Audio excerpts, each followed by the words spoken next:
राधे राधे।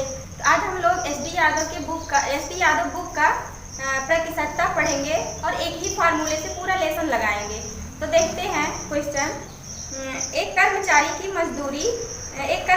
मजदूरी में 20% की कटौती की गई है। यदि उसकी मजदूरी को पुनः पहले की मजदूरी के बराबर लाना हो तो उसमें कितनी वृद्धि करनी होगी। तो मान लीजिए पहले 100 रुपया था, 20% की कटौती कर रहा है तो कितना होगा, 80 होगा। ये पहले वाला है और ये बाद वाला है। तो अब ये कह रहा है उसकी मजदूरी पुनः पहले की मजदूरी के बराबर लाना है, बाद वाली मजदूरी पहले के बराबर लाना है। तो कितने की वृद्धि करनी होगी, 80 में 20 की वृद्धि करनी होगी। तो 20 बटे किसमें वृद्धि, 80 में। 80 हम नीचे लिखेंगे गुणे 100। तो 20 एक के 20, 20 चौक 80, 4 एक के 4, 4 दूनी 8, 4 पंचे 20, 25% की वृद्धि करनी होगी। फिर अगला क्वेश्चन देखते हैं, दूसरे टाइप का है। एक अधिकारी के वेतन में 20% की वृद्धि की गई। इसे उसके पहले वेतन के समतुल्य लाने के लिए कितने प्रतिशत कम करना पड़ेगा। 20% की वृद्धि कर रहा है। एक अधिकारी है, अधिकारी के वेतन में 20% की वृद्धि करनी है। तो मान लीजिए पहले वेतन 100 रुपया था पहले, और बाद में कितना हुआ, 20% की वृद्धि हो रही है, 120 होगा। तो ये कह रहा है इसे उसके पहले वेतन के समतुल्य लाने के लिए कितने प्रतिशत कम करना होगा। पहले वेतन लाने के लिए तो पहला वाला यही तो है, तो कितना इसमें कम करना पड़ेगा, 20 रुपया कम करना पड़ेगा, तभी तो 100 रुपया आएगा। तो 20 बटे किसमें कमी करनी पड़ेगी, 120 में। तो बटे 120 गुणे 100, प्रतिशत पूछ रहा है तो इसलिए हम 100 से गुणा कराएंगे। 20 एक के 20, 20 छक्का 6, 2 पंचे 10। तो इसको हम लिख सकते हैं 3 एक के 3, 2 5 20 होगा। तो 3 छक 18 और 16 सही 2 बटे 3% की कमी करनी होगी। फिर अगला क्वेश्चन दूसरे टाइप का है। एक वस्तु का विक्रय मूल्य 20% कम करने पर उसकी बिक्री में 80% की वृद्धि हो गई। तदनुसार उसकी कुल बिक्री वास्तव में कितनी प्रभावित हुई। तो देखते हैं, कह रहा विक्रय मूल्य में 20% कम करने पर। मान लीजिए पहले विक्रय मूल्य 100 रुपया था, तो कह रहा विक्रय मूल्य में 20% की कमी करने पर तो कितना होगा, 80 होगा। फिर कह रहा है बिक्री में 80% की वृद्धि हो गई, बिक्री में 80% की वृद्धि हो गई। पहले 100 था, 80% की वृद्धि होगी, 180 होगा। रेशियो और रेशियो। अब देखिए 0 से 0 कटेगा, 0 से 0 कटेगा, तो ये हो जाएगा 100 रेशियो 18 8 144। अब देखिए वो कह रहा है उसकी कुल बिक्री वास्तव में कितनी प्रभावित हुई। तो 100 था, 100 से 144 हुआ तो कितना प्रभावित हुआ, 44%। और हम 100 पे गणना कर रहे हैं यहाँ पे, इसलिए हम यहाँ पे प्रतिशत भी लगा सकते हैं। फिर अगले टाइप का देखेंगे। एक वस्तु का दाम, एक घन का प्रत्येक सिरा 50% बड़ा कर दिया जाता है तो उसकी सतह का क्षेत्रफल कितने प्रतिशत बढ़ जाएगा। घन का प्रत्येक सिरा 50% बड़ा कर दिया गया, घन का प्रत्येक सिरा 50% बड़ा कर दिया जा रहा है। ये है लंबाई। मान लीजिए पहले 100 था, बाद में कितना हुआ, 50% की वृद्धि हुई, तो बाद में हो जाएगा 150। फिर चौड़ाई देखेंगे, चौड़ाई भी पहले 100 था, चौड़ाई में भी 50% की वृद्धि हो रही है, क्योंकि वो कह रहा है प्रत्येक सिरा में। तो प्रत्येक सिरा में यानी कि लंबाई में भी 50 की वृद्धि हो रही है और चौड़ाई में भी 50 की वृद्धि हो रही है। तो ये हो जाएगा 150। अब देखिए यहाँ से 2 जीरो कटेगा, यहाँ से भी 2 जीरो कटेगा, तो ये होगा 100 रेशियो 15 का गुणा 15 में कराएंगे तो ये होगा 225। तो ये कह रहा है कितने क्षेत्रफल में कितने प्रतिशत की वृद्धि होगी। तो देखिए पहले 100 था, बाद में कितना हुआ 225, तो कितने की वृद्धि हो रही है 125 की, 125% की वृद्धि हो रही है। हम यहाँ पे 100 पे गणना कर रहे हैं तो यहाँ भी हम प्रतिशत लगा दिए। अब देखिए इसको हम हीरो फार्मूला से भी कर सकते हैं। हीरो फार्मूला क्या होता है, x plus y plus x y बटे 100। 50 की वृद्धि हो रही है ना, 2 बार वृद्धि हो रही है, तो हम प्लस 50 लिखेंगे, फिर वृद्धि हो रही है दूसरे सिरे में, तो ये भी हम प्लस में लिखेंगे, प्लस 50 गुणे 50 बटे 100। तो 0 से 0 0 0 कटेगा, 50 50 कितना 100, और 100 में ये 50 25, तो ये आ जाएगा 125%। इसको हम हीरो फार्मूला से भी लगा सकते हैं। फिर अगले टाइप का देखेंगे, यदि एक गोलक की त्रिज्या में 50% की वृद्धि कर दी जाए तो उसके आयतन में कितने प्रतिशत की वृद्धि हो जाएगी। तो देखते हैं, गोलक की त्रिज्या में 50% की वृद्धि हो जाती है और आयतन निकालना है। तो देखिए गोला क्या होता है, गोला 3D होता है ना, लंबाई भी होती है, चौड़ाई भी होती है और ऊंचाई भी होती है उसमें। तो ये कह रहा गोलक की त्रिज्या में 50 की वृद्धि हो जाती है। तो पहले मान लीजिए पहले 100 था, 50 की वृद्धि होगी तो 150 होगा। फिर चौड़ाई में पहले 100 थी, 50 की वृद्धि होगी तो 150 होगा। ऊंचाई भी पहले 100 थी, 50% की वृद्धि होगी 150 होगा। तो देखिए यहाँ से ये 3 जीरो कटेगा और इधर भी 3 जीरो काटेंगे, तो ये 5 तिहाई 15, 5 दूनी 10, 5 तिहाई 15, 5 दूनी 10, 5 तिहाई 15, 5 चौ 20। तो ये कितना हो जाएगा 4 दूनी 8 रेशियो 3 त्रिका 9 3 27। तो ये कह रहा है क्षेत्रफल में आयतन में उसके आयतन में कितने की वृद्धि हो जाएगी। पहले 8 था, अब 27 है, तो कितने की वृद्धि हो रही है 19 की वृद्धि हो रही है। 19 और किसमें वृद्धि हो रही है 8 में हो रही है, तो बटे 8 गुणे 100, तो 4 दूनी 8, 4 दूनी 8, 4 पंचे 20, तो 19 बचे 95, 5 हासिल 9, 19 दूना 38, 19 दूना 38, 38 में 9 जोड़ेंगे तो 47 आएगा बटे 2। तो 2 से भाग देंगे तो 2 दूनी 4, 2 तिहाई 6, 2 सत 14, 2 पंचे 10, 237.5% की वृद्धि हुई। फिर अगले टाइप का देखेंगे, यदि एक गोले की त्रिज्या दोगुनी कर दी जाए तो आयतन में वृद्धि का प्रतिशत कितना होगा। एक गोले की त्रिज्या दुगनी कर दी जाए तो मान लीजिए गोले की त्रिज्या पहले 1 थी, दुगनी कर दी जाएगी तो 2 हो जाएगी लंबाई में। फिर चौड़ाई 1 है, चौड़ाई भी दुगनी की जाएगी तो ये भी 2 हो जाएगी। ऊंचाई भी दुगनी की जाएगी तो ये भी 2 होगा। अब देखिए यहाँ पे भी हम 100 लिख सकते थे, 100 और 200 लिख सकते थे, इसलिए नहीं लिखे क्योंकि यहाँ पे अभी 2 जीरो यहाँ से भी कटता, 2 जीरो यहाँ से भी कटता, कट के कितना आता 1 और 2, 1 2 यही आता, तो हम डायरेक्ट 1 और 2 लिख दिए हैं। फिर गुणा कराएंगे तो ये हो जाएगा 1 रेशियो 2 दूना 4 दूना 8। तो ये कह रहा है कितने की आयतन में कितने प्रतिशत की वृद्धि की जाए। अब देखिए पहले 1 था, बाद में कितना हुआ 8 हुआ, तो कितने की वृद्धि की गई 7 की वृद्धि की गई। किसमें 1 में बटे 1 गुणे 100, तो 100 का 7 से गुणा होगा तो ये आ जाएगा 700%। 700% की वृद्धि करनी होगी।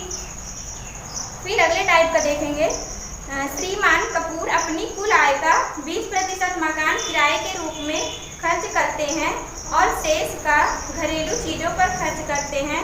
तदनुसार यदि उनकी बचत 1800 रुपया हो तो उनकी कुल आय रुपयों में कितनी है। देखते हैं।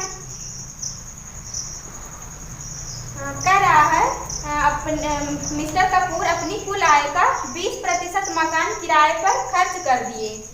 तो मान लीजिए कमाई कितनी थी, 100 रुपए थी। 20% खर्च कर देंगे तो कितना बचाएंगे, 80 बचाएंगे। 80 ये बचत आएगी। फिर कह रहे हैं और शेष का 70% घरेलू चीजों पर खर्च करते हैं। तो मान लीजिए 100 की कमाई, 70% खर्च कर देंगे तो कितना बचाएंगे, 30% बचाएंगे। 30% रेशियो लगाएंगे। रेशियो 2 जीरो कटेगा, 2 जीरो यहाँ से भी कटेगा तो ये 100 आएगा। फिर रेशियो 8 3 24। तो ये कह रहे हैं तदनुसार यदि उनकी बचत 1800 की हो, बचत 1800, ये तो वो कह रहे हैं और हमारा कितना आ रहा है, 24 आ रहा है। तो 18 करने के लिए 24 में हम कितने से गुणा कराएं, नहीं पता है तो 24 से हम इसमें भाग दे देंगे। 1800 में 24 से भाग दे देंगे तो 4 छक 24, 4 चौक 16, 4 पंचे 20 और 6 के 6, 6 सत्ते 42, 6 पंचे 30। तो 75 में हम 24 से गुणा करा देंगे तो हमको 1800 मिल जाएगा। तो गुणा कराते हैं, गुणे 75। तो इसमें भी हम 75 से गुणा कराएंगे, गुणे 75। और यही तो आपसे पूछ रहे हैं, कह रहे हैं उनकी कुल आय कितनी है। तो कुल आय, कुल कमाई यही तो है, 7500 रुपया। ये आपका आंसर आ गया। फिर अगले टाइप का देखेंगे। अरविंद अपनी आय का 75% खर्च करता है और शेष बचा लेता है। उसकी आय में 20% वृद्धि हो जाने पर वह अपने खर्च में 10% की वृद्धि कर देता है। तदनुसार उसकी बचत में कितने प्रतिशत वृद्धि हो जाएगी। तो देखते हैं इसको भी। अरविंद अपनी आय का 75% खर्च करता है, 75% खर्च करता है। तो इसको हम क्या लिख सकते हैं, 75 बटे 100। तो 25 तिया 75, 25 चौका 100। तो ये आएगा 3 बटे 4। तो कुल आय 4 था, 4 में से 3 वो खर्चा कर रहा है तो कितना बचाएगा, 1 रुपया बचाएगा। तो 4 ये हो गया आय। और खर्चा कितना कर रहा है, 3 खर्चा कर रहा है, खर्च 3 रुपया कर रहा है। तो बचत कितना करेगा, 1 रुपए की बचत करेगा। तो यहाँ पे हम रेशियो लगा सकते हैं। अब देखिए हम सब में 2 जीरो बढ़ा सकते हैं कैलकुलेशन आसान करने के लिए। तो यहाँ पे 2 जीरो बढ़ाएंगे, यहाँ भी 2 जीरो और यहाँ भी 2 जीरो। अब देखिए वो कह रहा है उसकी आय में 20% वृद्धि हो जाती है। आय यही तो है, तो आय में 20% की वृद्धि हो जाती है। तो यहाँ देखिए 400 है तो 20 की वृद्धि होगी तो कितना होगा, 120 होगा बटे 100। 2 जीरो से 2 जीरो कटेगा, 12 चौक 48, 480 होगा। फिर कह रहा है वह अपने खर्च में 10% की वृद्धि कर देता है। खर्च में 10% की वृद्धि कर देगा तो कितना होगा, 300 का गुणे 10 की वृद्धि करेगा तो 110 होगा बटे 100। 2 जीरो से 2 जीरो कटेगा, 11 तिया 33, 330 रुपया होगा खर्चा। तो कुल आय 480 है, 480 में से 330 वो खर्चा कर रहा है तो कितना बचाएगा, 150 बचाएगा, 150 बचत करेगा। तो ये कह रहा है बचत में कितने प्रतिशत की वृद्धि हो जाएगी। पहले बचत 100 रुपया था, अब 150 होने लगा तो कितने की वृद्धि होने लगी, 50 की वृद्धि होने लगी। हम 100 पे गणना कर रहे हैं इसलिए यहाँ पे प्रतिशत लगाएंगे। तो 50% की बचत कर रहा है। फिर अगले टाइप का देखेंगे। एक चुनाव में 2 उम्मीदवार ने भाग लिया, उनमें से एक को 60% मत मिले और वह 1600 मतों से जीत गया। तदनुसार डाले गए कुल मतों की संख्या कितनी थी? तो देखते हैं। मान लीजिए कुल मत 100x है। कितना है? 100x है। अब देखिए कह रहा है 60 मतों से 60% मत मिल रहे हैं। 100x में से कितना मिल रहा है? 60% x मिल रहा है। कितना नहीं मिल रहा है? 40% x नहीं मिल रहा है। तो ये कह रहा है 1600 मतों से जीत गया। 1600 मतों से जीत गया। जब भी जीतने और हारने की बात आएगी तो हम माइनस कर देंगे, दोनों में से माइनस कर देंगे और इसको हम बराबर कर देंगे। तो 40x में से 60x में से 40x घटाएंगे, कितना आएगा? 20x आएगा। 20 गुणे x प्रतिशत है ना, तो बटे में हम 100 लिख सकते हैं। लिखेंगे इक्वल टू 1600। 0 से 0 कटेगा, 2 1 2 8 16, तो 800 और ये 10, 8000 x इक्वल टू कितना आया? 8000 आया।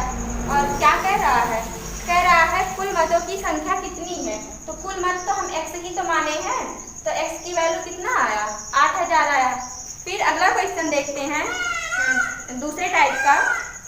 2 प्रत्याशियों के बीच एक चुनाव में 75% मतदाताओं ने अपने मत डाले, जिनमें से 2% मत अवैध घोषित कर दिए गए। एक प्रत्याशी ने 9261 मत प्राप्त किए, जो वैध मतों के 75% थे। इस चुनाव में पंजीकृत मतदाताओं की कुल संख्या कितनी थी? तो कह रहा है 75, एक चुनाव में 75% मतदाताओं ने मत डाले। तो मान लीजिए 100 था, 100 में से 75% मत डाले और कितने नहीं डाले? 75% मत वोट डाले, तो कितने नहीं डालेंगे? 25% नहीं डालेंगे। फिर कह रहा है जिनमें से 2% अवैध घोषित कर दिए गए। जब 2% अवैध होगा, कुल 100% होता है, 100 में से 2 अवैध है, अवैध है, तो कितने वैध होंगे? 98% वैध होंगे। और जितना प्रतिशत वोट मिल रहा है उसी का ही तो वैध वोट होगा, तो ये होगा 98%। फिर घोषित कर दिया जाता है एक प्रत्याशी ने 9261 मत प्राप्त किए, जो वैध मतों के 75% थे। कुल यही तो है वैध वोट, तो इसी का 75% है। फिर कह रहा है कितना है? 9261 मत प्राप्त किए। 9261 वोट प्राप्त किए, तो इसके हम बराबर कर देंगे। ये भी इतने प्रतिशत तो प्राप्त किए हैं और ये भी प्राप्त किए हैं, तो दोनों को हम बराबर कर देंगे। और कुल मान लीजिए x वोट है, वोटों की संख्या कितनी है? x है। तो देखिए सब जगह प्रतिशत है ना, तो हम बटे में 100 लिखेंगे, बटे 100। फिर यहाँ भी बटे 100 लिखेंगे और यहाँ भी 100 लिखेंगे। 25 तिया 75, 25 चौका 100, 25 तिया 75, 25 चौका 100 और 3 1 3 और 3 त्रिका 9, 3 त्रिका 9, 3 8 24, 3 7 21। फिर 3 से कटेगा, 3 1 3, 3 दूनी 6, 3 9 27। फिर ये 7 से कटेगा, 7 1 7, 7 चौक 28, 7 1 7, 3 10, 7 चौक 28 और 7 7 49, 7 दूनी 14, 7 दूनी 14, 7 1 7, 2 1 2, 2 दूना 4, तो 4 का गुणा 2 का गुणा 4 में कराएंगे तो कितना आएगा? 2 चौक 8, 8 का गुणा 21 में कराएंगे तो कितना होगा? 8 1 8, 8 दूनी 16 और ये 2 0 है, तो 2 0 लिखेंगे। तो x की वैल्यू कितनी आई? 16000 800। तो कुल मतों की संख्या 16,800 आ गई। फिर अगला क्वेश्चन देखेंगे। एक गांव की आबादी 20% प्रति वर्ष की दर से घट रही है। यदि 2 वर्ष पूर्व उसकी आबादी 10,000 थी तो वर्तमान आबादी क्या है? वर्तमान आबादी बताना है। तो मान लीजिए पहले कितना था? 100 था। 100 से कितना 20% की वृद्धि 20% दर से घट रही है तो कितना होगा? 80 होगा। फिर 2 वर्ष कह रहा है ना, 2 वर्ष की बात है तो हम 2 बार 100 लिखेंगे और दोनों बार 20% घटा के लिखेंगे तो ये होगा 80।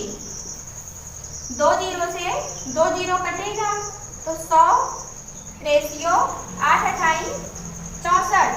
तो ये कह रहा है 2 वर्ष पूर्व उसकी आबादी 10,000 थी। 2 वर्ष पूर्व, पूर्व का मतलब पहले, यही वाला है पूर्व वाला ना, तो 10,000 थी। 10,000 2 वर्ष पूर्व इसकी आबादी कितनी थी? 10,000 थी और हमारा कितना आया है? 100 आया है। तो कितने से हम गुणा करा दें इसमें कि हमको 10,000 मिल जाए? तो 100 से हम और गुणा करा देंगे तो हमको 10,000 मिल जाएगा। तो गुणे 100। जब इसमें 100 से गुणा करा रहे हैं तो इसमें भी 100 से गुणा कराएंगे तो गुणे 100। तो ये आ जाएगा 6400। क्या पूछ रहा है? कह रहा है तो वर्तमान आबादी कितनी है? वर्तमान का मतलब यही तो है, 6400 वर्तमान आबादी है। फिर अगले टाइप का देखेंगे। कह रहा है किसी गांव की 5,000 लोगों की कुल आबादी में पुरुष 10% बढ़े और महिलाएं 15%। इससे एक वर्ष में कुल आबादी 5600 हो गई। गांव में मूलतः महिलाओं की आबादी क्या थी? तो देखते हैं।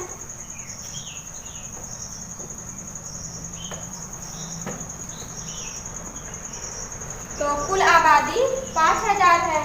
5,000 में से 10% पुरुष बढ़े। 10% और महिला कितना बढ़ी? महिला बढ़ी 15%। तो कह रहा है 5,000 किसी गांव की 5,000 लोगों की कुल आबादी, 5,000 लोगों की कुल आबादी। फिर कह रहा है इससे एक वर्ष में कुल आबादी 5600 हो गई। कुल आबादी 5600 हो गई तो कितने की वृद्धि हो रही है? पहले आबादी 5,000 थी, 5,000 से 5,600 हो गई तो कितने की वृद्धि हुई? 600 की हुई। 600 की वृद्धि हुई। किसमें हुई? 5,000 में। बटे 5,000 गुणे 100। 2 जीरो से 2 जीरो कटेगा, 0 से 0, 5 एके 5, 5 दूनी 10। तो 12% आ गया। 12% को हम यहाँ पे लिखेंगे। फिर 15 में से हम 12 घटाएंगे तो ये आएगा 3%। 10 में से 12 घटाएंगे तो ये 2% आया। तो कह रहा है महिलाओं की आबादी यानी कि ये वाला 2% वाला, तो 2 बटे कुल 2 और 3, कुल यही तो है, तो बटे 5 गुणे कुल कितनी आबादी थी? पहले कह रहा गांव में मूलतः महिलाओं की आबादी थी तो पहले कितनी आबादी थी? 5,000 थी। तो गुणे 5,000, 5 एके 5, 5 एके 5, तो ये आ गया 2,000। महिलाओं की कितनी आबादी है गांव में? 2,000।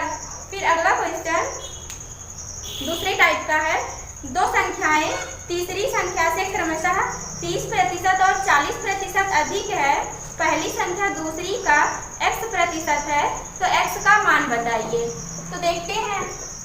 3 संख्याएं हैं तो मान लीजिए तीसरी संख्या 100 है, पहली, दूसरी और तीसरी। तो तीसरी 100 है तो कह रहा है तीसरी संख्या से 2 संख्याएं तीसरी संख्या से 30% और 40% अधिक है। 30% अधिक है तीसरी संख्या से। 130 होगा पहली संख्या। फिर दूसरी संख्या तीसरी से कितनी अधिक है? 40%। तो ये हो जाएगा 140। अब देखिए कह रहा है पहली संख्या दूसरी संख्या का पहली संख्या दूसरी संख्या का x प्रतिशत बराबर करेंगे, बराबर का निशान लगाएंगे। अब देखिए यहाँ पे कह रहा पहली संख्या दूसरी का x प्रतिशत, दूसरी का मतलब गुणा होता है, तो इसलिए हम यहाँ पे गुणे का निशान लगा दिए। पहली संख्या कितनी है? 130 है, तो यहाँ पे हम 130 लिखेंगे। दूसरी संख्या कितनी है? 140 है, 140 यहाँ से प्रतिशत हटाएंगे, बटे 100 लिखेंगे। 0 से 0 कटेगा, 2 पंचे 10, 2 7 14। 5 का गुणा 130 में होगा, 13 बचे 65 और 1 0 है, बटे 7।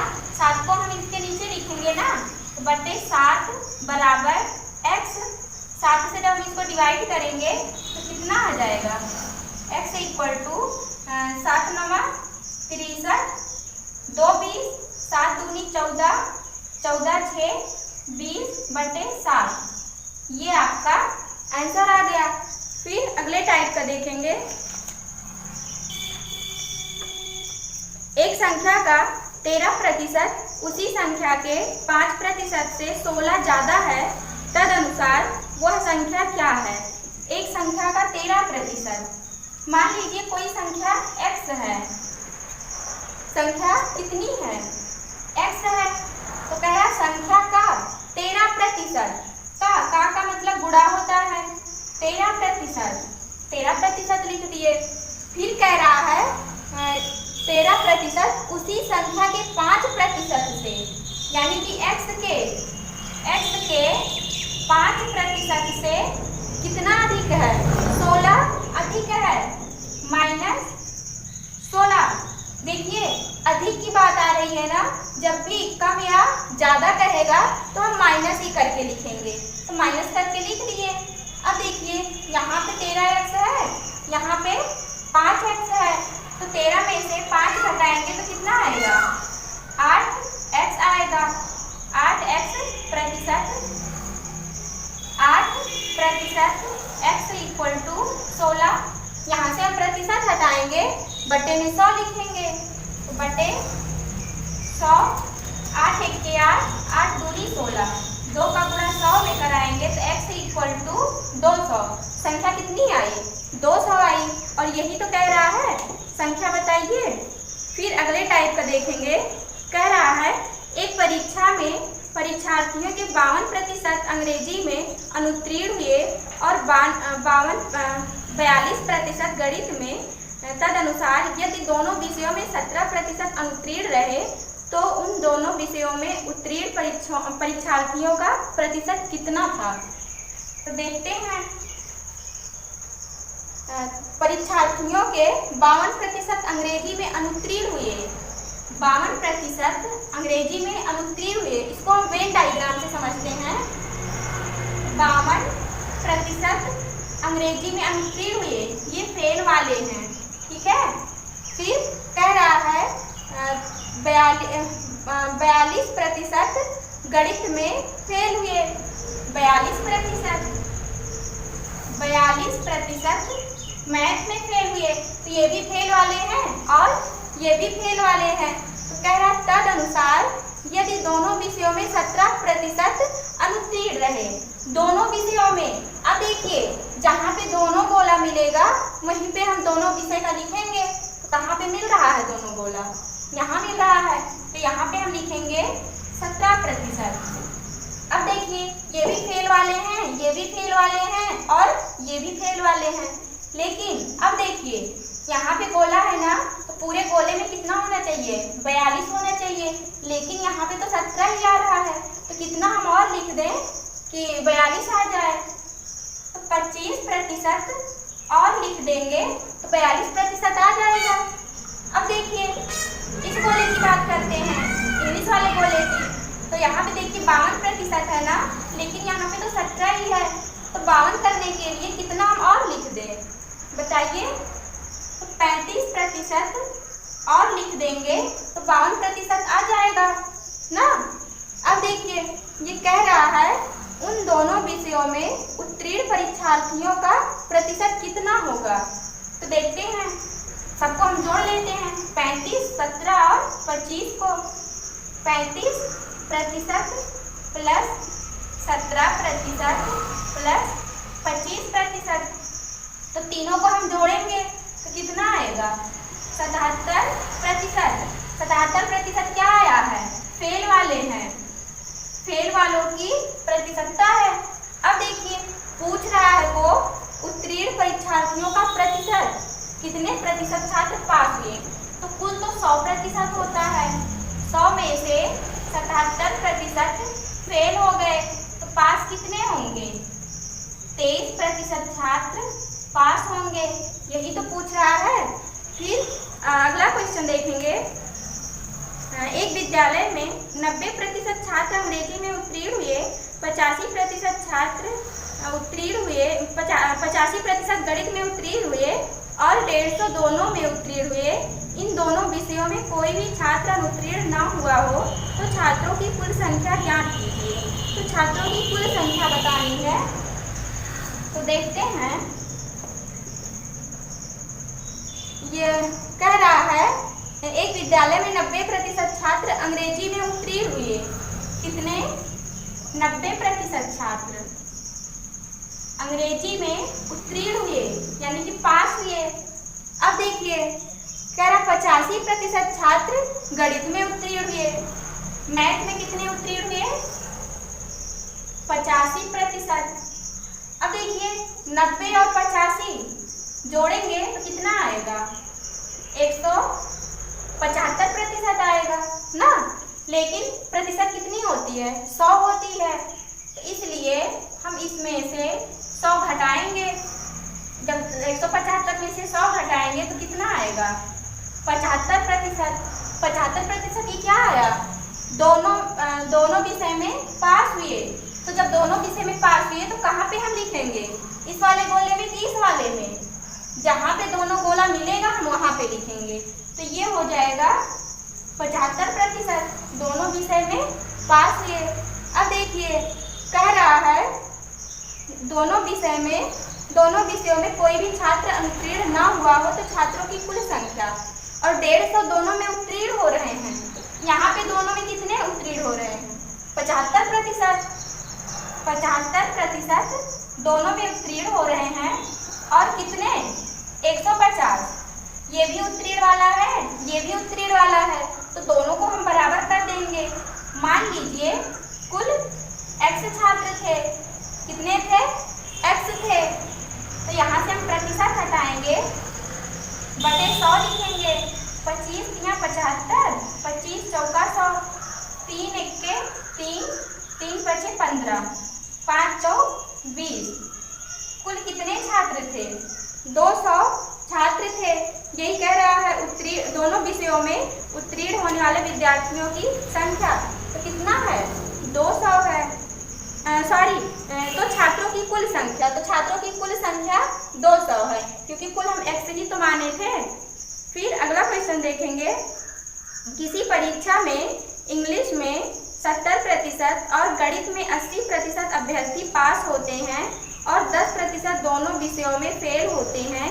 यदि 144 अभ्यर्थी दोनों विषयों में पास होते हैं तब अभ्यर्थियों की कुल संख्या क्या है? अभ्यर्थियों की कुल संख्या पूछ रहा है, तो देखते हैं। किसी परीक्षा में इंग्लिश में 70% पास होते हैं। इंग्लिश में, अंग्रेजी में 70% छात्र पास होते हैं, पास वाले हैं। फिर गणित में 80% छात्र पास होते हैं। गणित में कितने पास होंगे? 80%। मैथ में पास वाले ये भी हैं, पास वाले ये भी हैं। तो फिर कह रहा है दोनों और 10% दोनों विषय में फेल होते हैं। अब देखिए कह रहा है 10% छात्र दोनों विषय में फेल होते हैं। फेल आ गया ना, लेकिन यहाँ पे क्या दिया था? पास वालों की प्रतिशतता दी थी। जब भी पास और फेल दोनों साथ में आएंगे तो हम एक आयत बना लेंगे। क्या बनाएंगे? आयत बनाएंगे। तो आयत के अंदर लिखेंगे 10%। 10% क्या है? फेल वाले हैं। तो पास कितने होंगे? 90% पास होंगे। 90% पास होंगे। तो इसको हम जोड़ेंगे, पास वाला और पास वाला। अंग्रेजी में 70% पास थे, मैथ में 80% पास थे। तो कुल कितना आ जाएगा? 150%। अब देखिए कुल 150% आ गया और यहाँ पे कितना आया है? 90% पास वाले आए हैं। तो 150 में से 90% माइनस कर देंगे तो कितना आ जाएगा? 9 6, यहाँ पे 60% आ जाएगा। तो 60% क्या आया? दोनों में पास हुए। तो यहाँ पे हम लिखेंगे 60% छात्र दोनों में पास हुए। अब देखिए पूरे गोले में कितना होना चाहिए था? 80, लेकिन यहाँ पे कितना है? 60 है। तो हम 20 और लिख देंगे, 80 हो जाएगा। और यहाँ पे कितना होना चाहिए था? इस गोले में 70 होना चाहिए था। तो कितना हम और लिख दें? 10% और लिख देंगे तो 70 हो जाएगा। 7 ये 10 ये तो 70 हो जाएगा। फिर कह रहा है तो छात्रों की कुल संख्या, इन दोनों विषयों में कोई भी छात्र कह रहा है यदि 144 अभ्यर्थी दोनों विषय में पास होते हैं, दोनों विषय में पास होते हैं, कितना?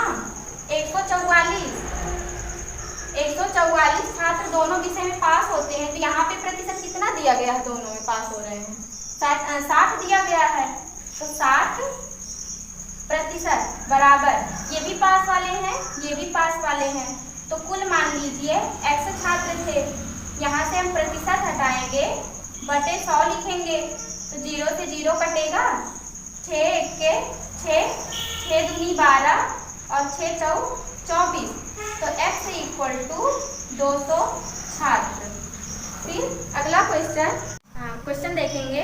प्रत्येक प्रश्न 1 अंक वाले 80 प्रश्नों की एक परीक्षा में अर्पिता पहले 40 प्रश्नों के 65% सही उत्तर देती है। पूरी परीक्षा में 75% अंक पाने के लिए शेष 40 में से उसे कितने प्रतिशत सही उत्तर देने होंगे? तो देखते हैं।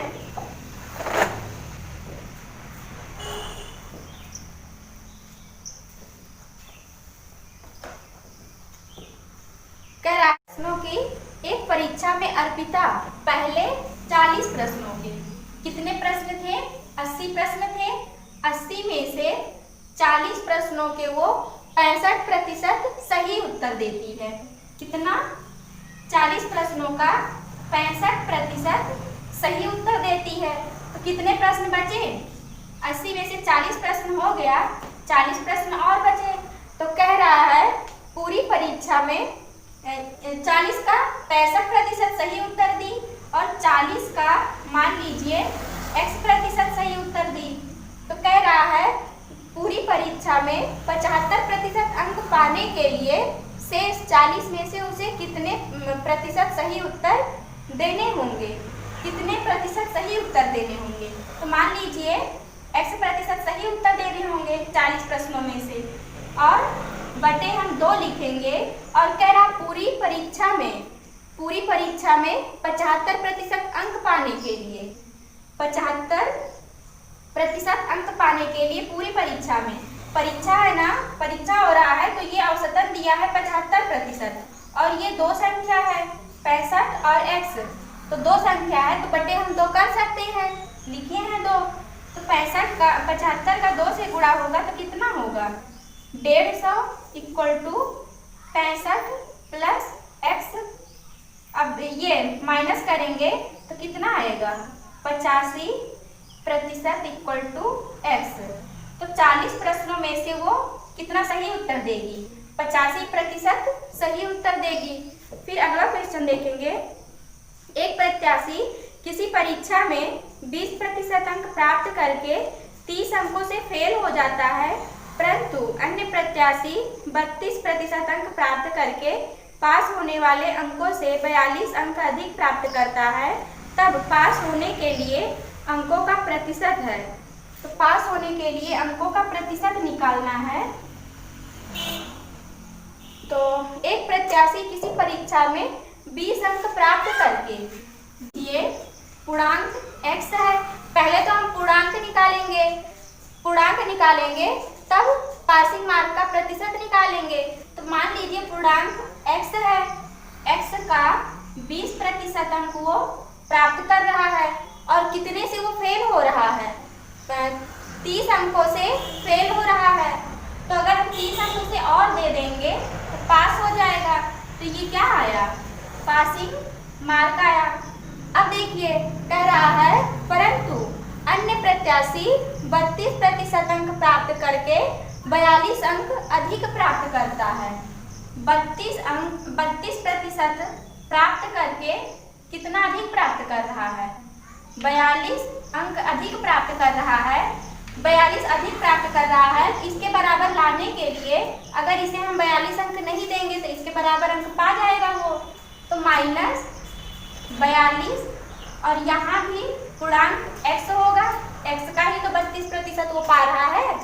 अब देखिए ये भी पासिंग मार्क हो गया, तो दोनों पासिंग मार्क है तो दोनों हम बराबर कर सकते हैं।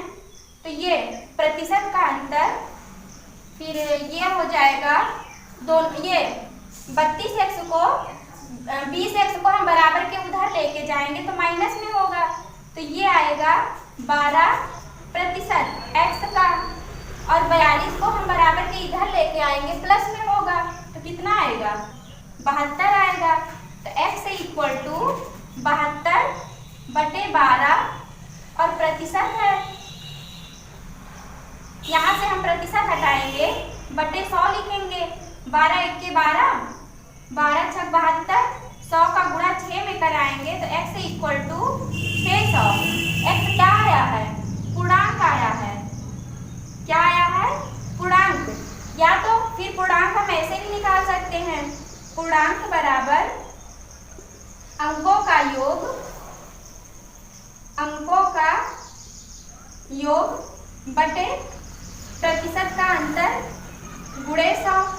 यही तो किए हैं यहाँ पे, अंकों का योग, देखिए अंक को जोड़े हैं ना, बटे प्रतिशत का अंतर लिए हैं, गुणे 100 किए हैं। तो यही बेसिक से ही तो ये फार्मूला बन के आ गया पूर्णांक का। इससे भी आप पूर्णांक निकाल सकते हैं। अब देखिए निकालना क्या है, पासिंग प्रतिशत निकालना है। तो हमको पासिंग नंबर अगर पता चल जाएगा तो प्रतिशत भी आ जाएगा।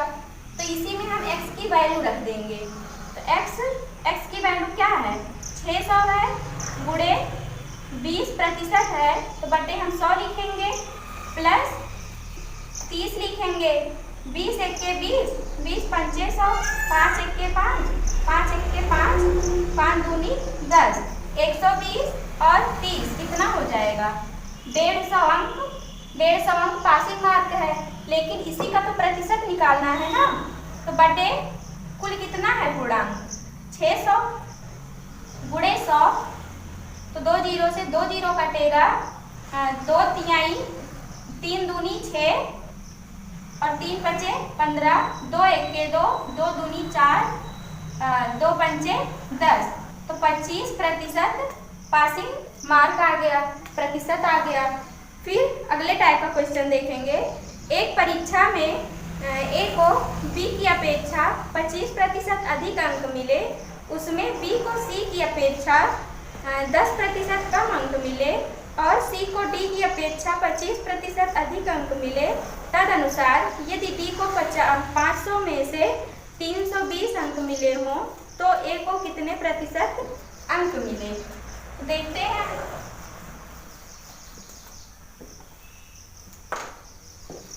A को B की अपेक्षा 25% अधिक अंक मिले, A को B की अपेक्षा 25% अधिक अंक मिले। तो मान लीजिए B को 100 अंक मिला, तो A को 25% अधिक मिल रहा है, तो कितना होगा, 125 होगा।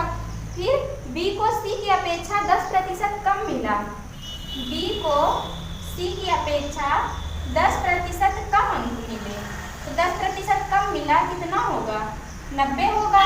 फिर कह रहा है C को D की अपेक्षा 25% अधिक मिले, C को D की अपेक्षा 25% अधिक मिले, तो D का मान लीजिए 100 था, तो C का कितना हो जाएगा, 125 हो जाएगा। अब देखिए 25 पंचे 125, 25 चौका 100, 0 से 0 कटेगा, 25 पंचे 125, 25 चौका 100। तो अब हम चारों का रेशियो निकालेंगे, A ratio B ratio C ratio D। अब देखिए A का हम कैसे निकालेंगे, Z बनाएंगे तो पूरा ऊपर का गुणा कराएंगे। ऊपर कितनी संख्या है, 5 है, 9 है और 5 है, तो 5 का गुणा 5 में कराएंगे 25, 25 9 225। तो A का आ गया 225 रेशियो B का हम निकालेंगे BBC, C का निकालेंगे CCB और D का निकालेंगे हम पूरा नीचे वाले का गुणा कराएंगे। नीचे कितनी संख्या है, 4 है, 10 है और 4 है, तो 4 चौक 16, 160 आ गया। D का आप निकाल सकते हैं और C का भी निकाल सकते हैं। यहाँ पे B और C की कोई बात नहीं है, तो इसलिए हम B और C नहीं निकाल रहे हैं। तो कह रहा है यदि D को 500 में से 320 अंक प्राप्त हुए, 500 में से 320 अंक प्राप्त हुए, किसको, D को, तो ये कितना गुना है, 2 गुना है ना, तभी तो 320 अंक प्राप्त हुए, तो ये भी 2 गुना होगा। इसे भी हम 2 से गुणा कराएंगे, तो ये कितना हो जाएगा, 5 दूनी 10, 2 दूनी 4, 1 5, 2 दूनी 4, 450 अंक। तो A का पूछ रहा है, कह रहा A को कितने अंक मिले, A को 450 अंक मिले। फिर देखेंगे अगले टाइप का क्वेश्चन।